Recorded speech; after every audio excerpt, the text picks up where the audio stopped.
Chers amis, chers frères, chères sœurs, chers adelphes, écoutez la bonne nouvelle. Qui que nous soyons, d'où que nous venions et où que nous allions, Dieu nous donne sa grâce et sa paix par son Fils Jésus, notre Christ. Amen. Alors aujourd'hui, c'est un culte un petit peu particulier à l'occasion de l'Ida Obit. C'est quoi l'Ida Obit? Tous les ans, depuis 20 ans, le 17 mai, c'est la journée internationale contre l'homophobie, la biphobie et la transphobie. Et l'acronyme en anglais pour Journée internationale contre l'homophobie, la biphobie et la transphobie, eh ben ça fait Ida Obit. Voilà. Ça fait 20 ans que ça existe, c'est une journée qui est reconnue dans plus de 130 pays. Cette année, le thème qui a été choisi pour cette journée, c'est « Ne laissons personne de côté, égalité, liberté et justice pour toutes et tous ». Moi, je trouve ça dingue qu'il y ait besoin de la journée de l'Ida Obit pour avoir ce thème. Alors vraiment, merci aux personnes à l'origine de l'Ida Obit de nous avoir rappelé que nous n'allons laisser personne de côté et que nous allons nous battre pour l'égalité, la liberté et la justice pour toutes et tous. Ce jour-là, le 17 mai, à travers le monde, il y a plein d'actions de sensibilisation et de prévention pour agir contre les personnes LGBTQ+. Alors voilà, oui, je sais, on n'est pas le 17 mai, mais c'est comme ça. Ce matin, ce sont les membres du groupe Foi et LGBT qui est porté par cette paroisse qui vont vous guider pour ce culte. Ce groupe Foi et LGBT existe depuis, je pense, 2 ans maintenant. Il s'est trouvé un nom fantastique, il s'appelle Queer en Christ. Il rassemble une 40aine de personnes qui viennent de plein de paroisses chrétiennes différentes de la région parisienne. Je vous ai accueillis en disant « chers frères, chères sœurs, chers adelphes ». Adelphes, c'est un mot qui nous vient directement du grec pour parler des enfants d'une même famille, sans avoir besoin de distinguer entre les filles et les garçons, entre les sœurs et les frères.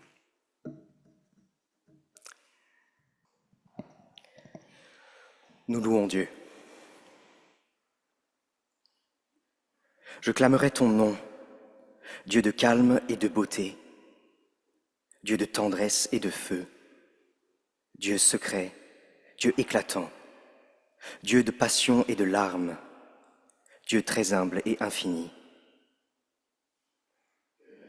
Je clamerai ton nom, Dieu de nos gémissements, Dieu de nos naissances, Dieu de toute résurrection,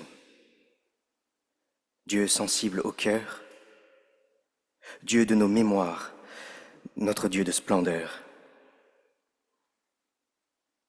Je clamerai ton nom, Dieu de désert, Dieu de nos chants, Dieu de nos rires et de nos pleurs, Dieu des abîmes, Dieu des tendresses, notre Dieu de lumière. Je clamerai ton nom, Dieu de nos fêtes, Dieu des limites, Dieu des espaces, notre goût de source, notre pain partagé. Je clamerai ton nom debout, au rythme des cantiques.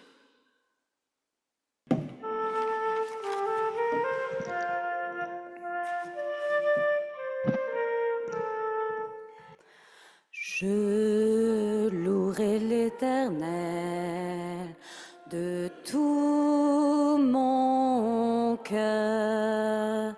Je raconterai raconterai toutes ces merveilles, je chanterai ton nom. Je louerai l'Éternel de tout mon cœur. Je ferai de toi le sujet de ma joie.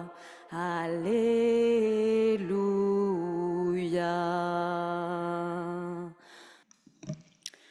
Seigneur, nous voici devant toi, fatigués, inquiets, angoissés, insatisfaits, pleins de sentiments de culpabilité ou de regret, si souvent découragés. Nous avons parfois tant de mal à savoir quoi faire et où aller, à avoir confiance pour les jours à venir et reconnaissance pour les jours passés. Il nous est si difficile de nous rendre vulnérables en reconnaissant nos manquements, nos erreurs, de demander pardon à celles et ceux que nous avons blessés ou humiliés. Nous perdons si souvent confiance, courage face aux violences de nos sociétés et nous sommes facilement convaincus que tout est perdu, qu'il n'y a plus rien à faire et à espérer. En silence, nous confions à Dieu ce qui nous pèse.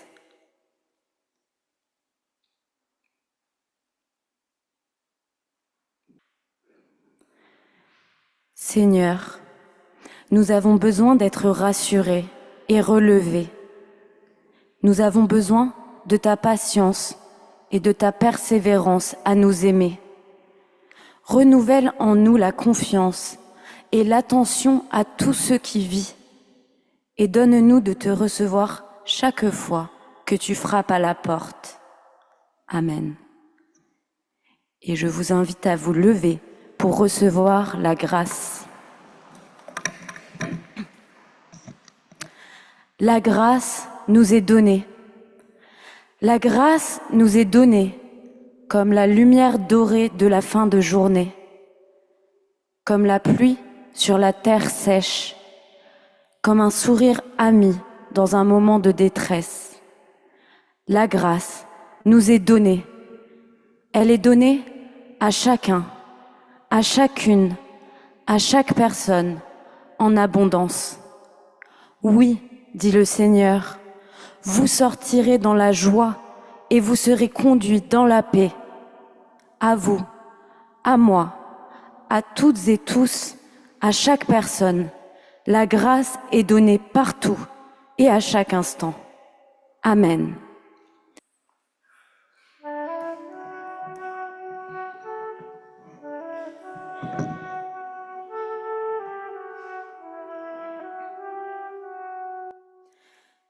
Tel que je suis sans rien à moi, sinon ton sang versé pour moi et ta voix qui m'appelle à toi, agneau de Dieu, je viens, je viens. Avant d'ouvrir les Écritures, nous prions.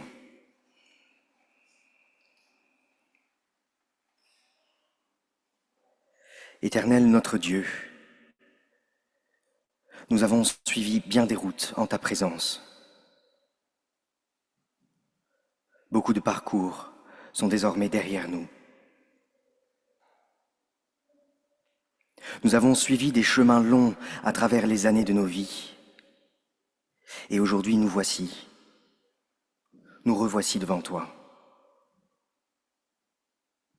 Pourquoi ? Nous ne le savons pas très bien. On a entendu dire que ta parole était libératrice, mais souvent elle a été utilisée pour enfermer. Nous avons appris que tu nous parles, mais souvent nous sommes restés face au silence. Alors Seigneur, avant d'ouvrir les Écritures, donne-nous le courage d'être. Le courage de comprendre que nous sommes déjà tes enfants. Le courage d'être les auditeurs et les auditrices de ta parole. Éternel, nous te prions pour que ta parole devienne pour nous source de vie, d'espérance et de libération. Oh, parle-nous, Seigneur, nous t'en prions. Amen. Toute la terre parlait la même langue, avec les mêmes mots. Partis de l'Est, ils trouvèrent une vallée au pays de Shinéar, et ils s'y installèrent. Ils se dirent l'un à l'autre, « Faisons donc des briques, et cuisons-les au feu. » La brique leur servit de pierre, et le bitume leur servit de mortier. Ils dirent alors, « Bâtissons-nous donc une ville et une tour dont le sommet atteigne le ciel, et faisons-nous un nom, afin que nous ne dispersions pas sur toute la terre. » Le Seigneur descendit pour voir la ville et la tour que bâtissaient les humains. Le Seigneur dit, « Ainsi ils sont un seul peuple. Ils parlent tous la même langue. Et ce n'est que là le commencement de leurs œuvres. Maintenant, rien ne les empêchera de réaliser tous leurs projets. Descendons donc, et là, brouillons leur langue, afin qu'ils ne comprennent plus la langue les uns des autres. » Le Seigneur les dispersa de là sur toute la terre. Ils cessèrent de bâtir la ville. C'est pourquoi on l'a appelée du nom de Babylone, brouillage, car c'est là que le Seigneur brouilla la langue de toute la terre, et c'est de là que le Seigneur les dispersa sur toute la terre.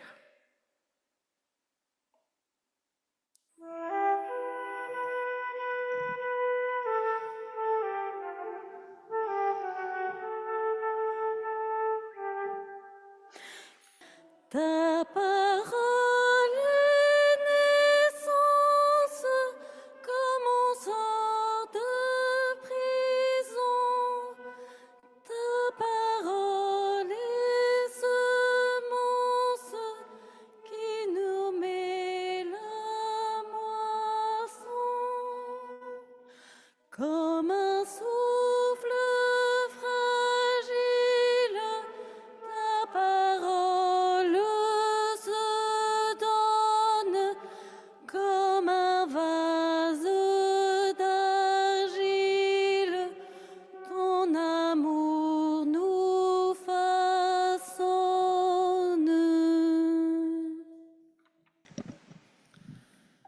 Très chères sœurs, très chers frères, chers adelphes, quel curieux choix de texte pour ce jour de, comment dit-on déjà, l'Idaobit, journée de lutte contre l'homophobie, la biphobie, la transphobie, et nous pourrions ajouter bien d'autres mots se terminant par phobie et qui excluent d'autres catégories de personnes. Des mots complexes, encore des mots, toujours des mots. N'est-ce pas trop de mots? La Bible nous éclaire dans de nombreux passages sur l'usage que nous faisons du langage. La semaine dernière, nous célébrions la Pentecôte, ce moment où les disciples se perdent eux aussi dans la foultitude des langues, si bien qu'on les pense avinées. Et ce mythe que nous venons de lire, souvent mis en parallèle du texte de Pentecôte, nous fait encore entendre un obscur brouhaha. Pentecôte, la bénédiction, Babel, souvent perçu de prime abord comme une malédiction, une punition. Qu'en est-il? Ce mythe, vous l'avez compris, c'est d'abord une belle tour de briques, symbole d'une société uniformisée. Observons un peu la situation de départ et la situation finale de ce texte. Au départ, une société en déplacement depuis l'Est. J'ai l'impression qu'ils sont dans une situation d'errance peut-être. Ce n'est pas une situation très agréable, l'errance. Et elle trouve à se stabiliser, à s'unifier. C'est plutôt chouette. Et voilà qu'à cause de l'intervention de Dieu, elle se retrouve divisée et dispersée. C'est à n'y rien comprendre. Qu'est-ce qui lui a pris à Dieu? Personnellement, je me suis parfois demandé si Dieu n'était pas jaloux dans ce passage, s'il n'avait pas peur que les hommes deviennent aussi grands que lui. Mais il n'est dit à aucun endroit que Dieu fait cela par jalousie. Alors, pourquoi diviser ainsi les hommes? Et si l'Éternel, qui nous aime d'un amour infini, avait fait ici, au contraire, le bien de l'humanité? Observons de plus près cette société qui ne parle qu'une seule langue et ce qu'elle peut bien vouloir symboliser. Dans cette société, bien peu de diversité. Une langue, une plaine, un pays et un projet. Un projet qu'ils se disent, comme dit le texte, l'un à l'autre. C'est simple, unifié, basique, consensuel. Il y a moi et l'autre, quasi comme moi. On parle la même langue, on a un projet, un seul. Et quel est l'objectif ultime de tout cela? Ce n'est pas une tour, contrairement à ce que nous dit le titre souvent donné à ce passage. L'objectif ultime est de se faire un nom, un seul.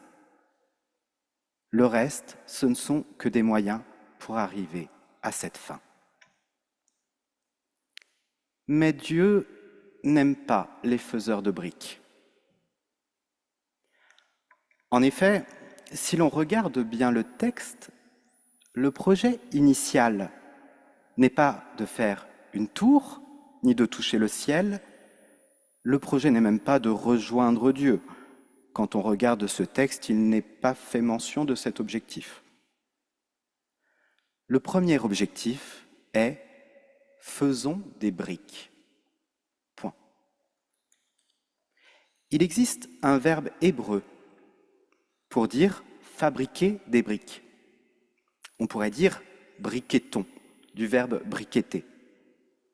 Et le texte nous dit, du coup, quand on traduit mot à mot, « briquettons des briques ».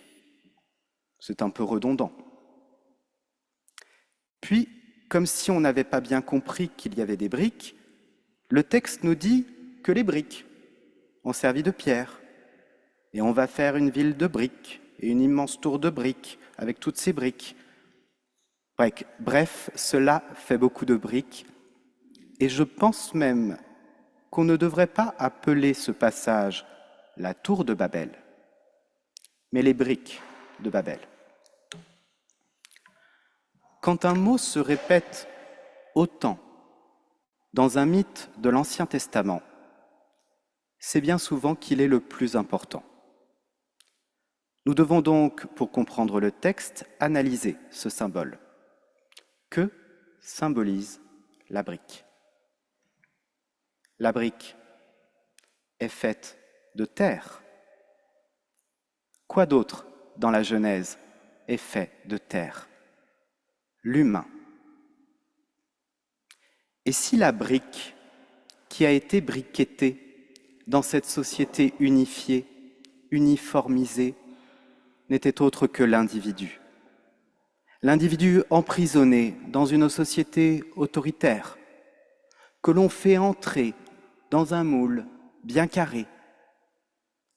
Tu veux trouver ta place dans la construction de notre groupe? Deviens une brique comme les autres. Qui est le producteur de ces briques?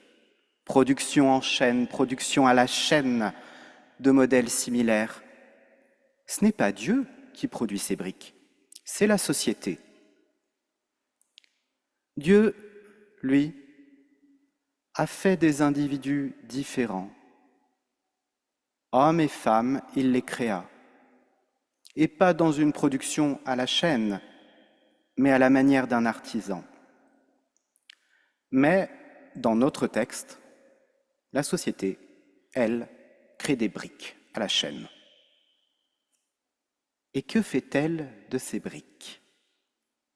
Elle en fait une tour. Pourquoi donc? Être l'égal de Dieu et siéger au ciel? Mais au moment où les hommes érigent leur tour, dans le récit de ce texte, Dieu n'est plus au ciel, bien au contraire. Et une répétition, encore une fois, nous le montre. Dieu n'est pas dans les cieux, il est sur terre, ici, au milieu de la société, trop occupé à construire sa tour, trop occupé pour le voir. En même temps, elle s'en fiche.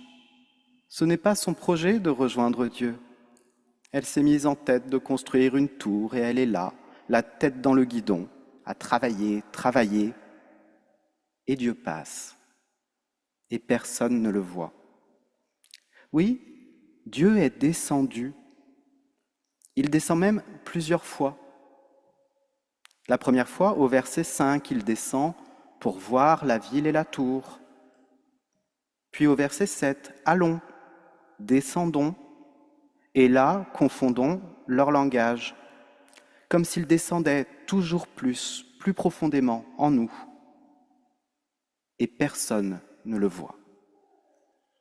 D'ailleurs, lors de la Pentecôte, récit dans lequel le langage occupe aussi une place si importante, il est aussi question d'un Dieu qui descend à travers l'Esprit Saint cette fois.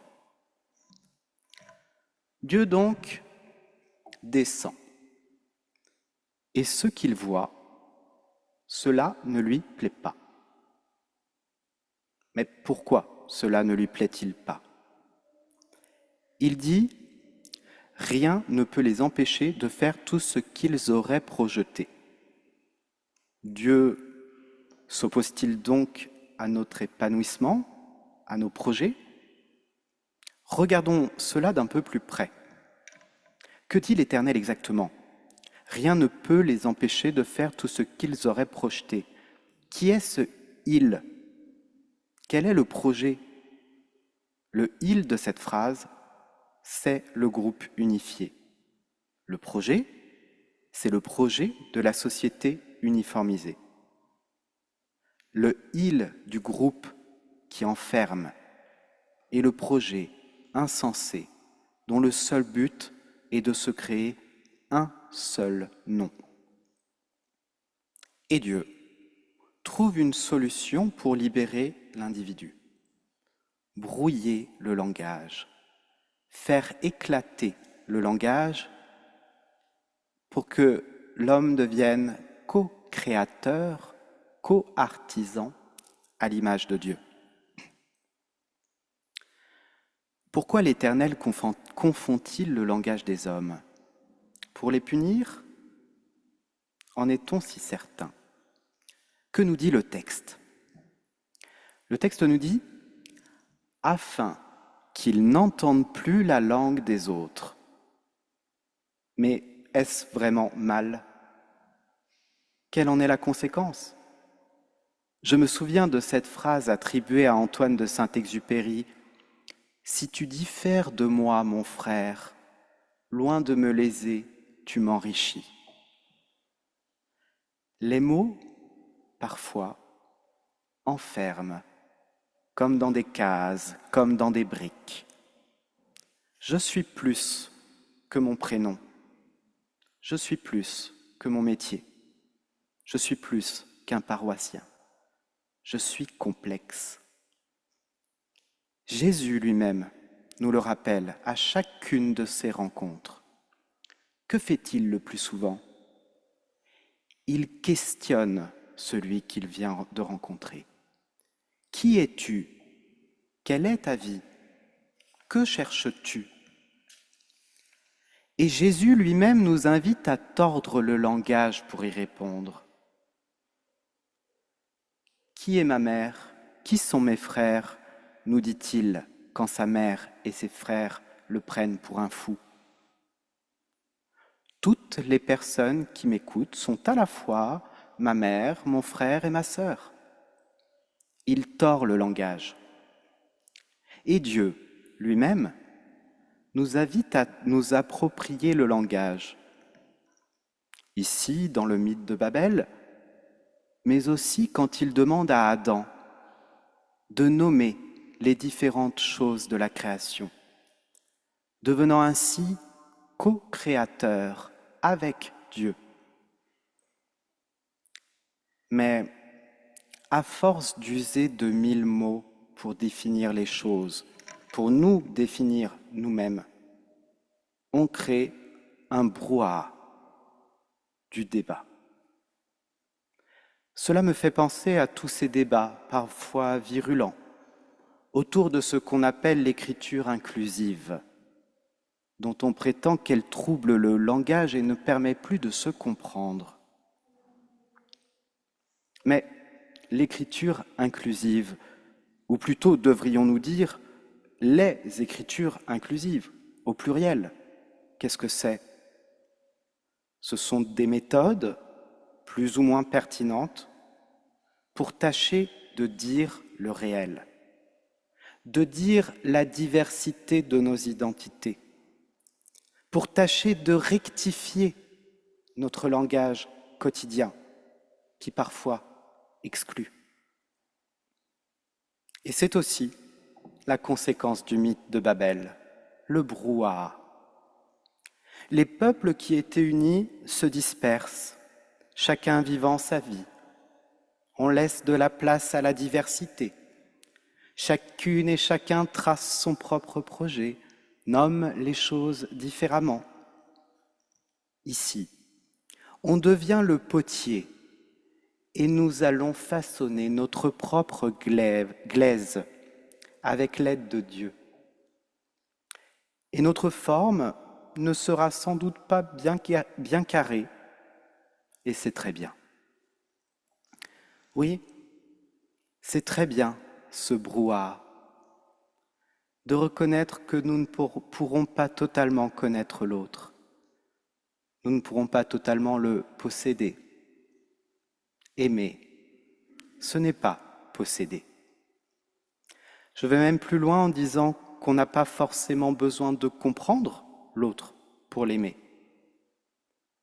Cela me rappelle ce beau passage des Lettres à un jeune poète de Rilke, écrit en 1904, où il appelle à reconnaître l'inconnu dans l'individu. Et il donne cette définition de l'amour. Et cet amour plus humain, dit-il, ne consistant en rien d'autre qu'en deux solitudes qui l'une l'autre se protègent, se circonscrivent, se saluent. Deux solitudes. Alors oui, osons sortir des cadres, des définitions toutes faites. Homme, femme, pasteur, paroissien, mère, père, enfant. Cela ne suffit pas à nous définir.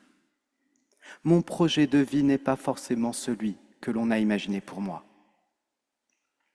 Alors assumons, quand c'est le cas, de ne pas faire partie du projet commun s'il ne nous convient pas, de ne pas vouloir nous lancer et nous épuiser dans un projet qui ne ferait pas sens pour nous, de construire une tour dont je ne serai qu'une brique.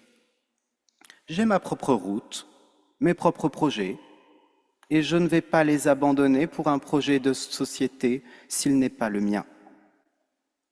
Assumons aussi de ne pas vouloir être une brique comme les autres. Si tu veux être une sphère, un triangle ou une forme qui n'a pas de nom, sois ce que tu dois être. Alors frère, sœur, adelphe, ou quel que soit le nom que tu te donnes, ose construire ta vie. Et tant pis si tes projets diffèrent des miens, tant mieux même. Tant mieux si la manière dont tu te façonnes t'éloigne de moi.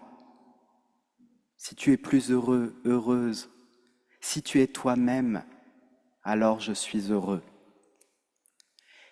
Et si, avec mon petit cœur, j'arrive à accepter cette différence, cette altérité que je ne comprends peut-être pas toujours, cette altérité qui risque de nous éloigner, si je réussis à l'aimer, alors Dieu, qui a un cœur bien plus grand que le mien, sois-en assuré, il l'aime aussi, cette diversité.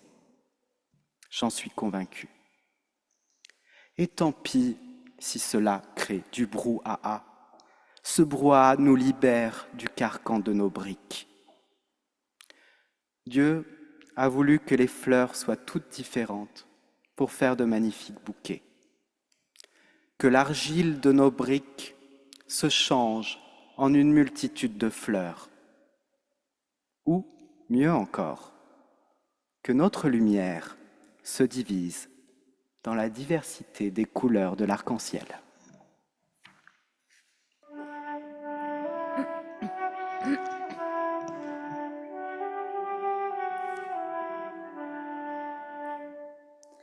Pour que nos cœurs qui te cherchent soient plus forts, pour que la paix soit au creux de nos efforts, et pour que nos voix te chantent le merci de chaque jour.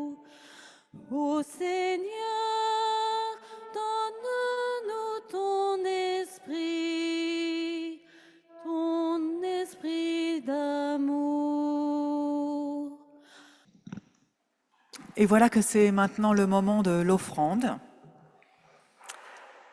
C'est pour nous une façon de rendre grâce à Dieu, de rendre précisément, de lui rendre quelque chose, mais c'est aussi une façon de marquer nos convictions et notre engagement.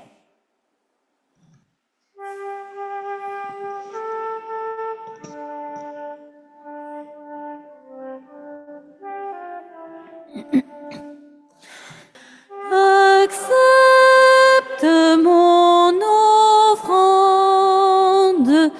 ô Jésus, Fils de Dieu, et que sur moi descende le Saint-Esprit de Dieu. Alors nous allons nous recueillir dans la prière d'intercession. Seigneur, nous voici, réunis ce matin pour te louer. Nous te prions pour les personnes qui n'ont pas pu venir ce matin. Nous te prions aussi pour nos frères et sœurs, partout dans le monde, qui vivent des épreuves, qui connaissent la maladie, le deuil, la perte, la pauvreté, la discrimination, l'exploitation, le conflit, la guerre, qui ressentent ta présence et ton réconfort au milieu de la tempête. Seigneur, nous élevons nos voix ce matin pour honorer et célébrer nos différences et pour reconnaître et dépasser nos préjugés. Dieu d'amour, tu nous appelles à aimer notre prochain. Aide-nous à prier pour celles et ceux que nous avons du mal à aimer et à voir en eux ta sainte présence. Donne-nous la force d'être acteurs de ton royaume, à pousser contre les vagues de racisme, de xénophobie, de LGBTQ-phobie, de sexisme et de validisme. Guéris nos blessures et celles que nous avons pu provoquer dans autrui. Amène-nous, par ton esprit, à être baptiseurs de paix, à partager la vie en abondance et l'espérance que nous avons en toi. Seigneur, rassemble et ramène tes brebis dispersées, celles qui se sentent rejetées par l'Église en raison de leur orientation sexuelle ou leur identité de genre, ou qui ont le sentiment de devoir dissimuler leur véritable identité pour faire partie d'une Église. Guide nos chemins, afin qu'ils soient un chemin d'accueil et d'inclusion, intérieurement dans nos moments de prière et extérieurement par nos actions. Que ton Église soit un lieu d'accueil, d'ouverture et de refuge qui reflète ton amour inconditionnel pour toutes et pour tous. En ton saint nom, nous prions. Amen. Et maintenant, si vous le souhaitez, on peut se prendre la main et nous allons prier ensemble les mots que Jésus nous a appris. Notre Père, qui es aux cieux, que ton nom soit sanctifié, que ton règne vienne, que ta volonté soit faite sur la terre comme au ciel. Donne-nous aujourd'hui notre pain de ce jour. Pardonne-nous nos offenses, comme nous pardonnons aussi à ceux qui nous ont offensés. Et ne nous laisse pas entrer en tentation, mais délivre-nous du mal. Car c'est à toi qu'appartiennent le règne, la puissance et la gloire pour les siècles des siècles. Amen. Dieu d'amour, te connaître, c'est vivre. Grâce te soit rendue pour le Christ qui nous accompagne sur nos routes, dans nos détresses et nos joies. Grâce te soit rendue pour l'esprit d'amour et de force que tu veux répandre dans nos cœurs.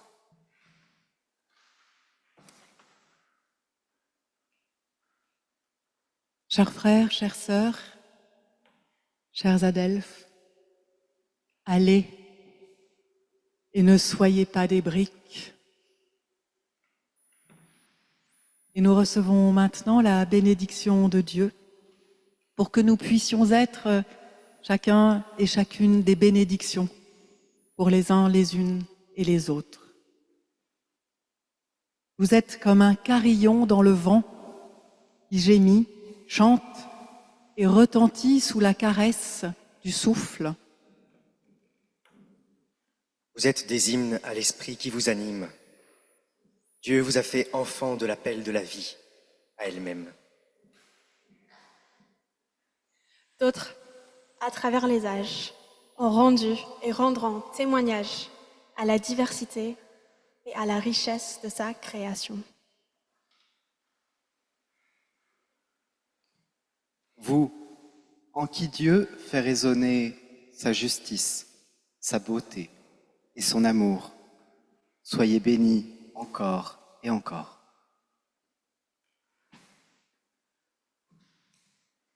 Que l'Éternel fasse briller sa face sur vous et qu'elle vous accorde sa grâce. Amen.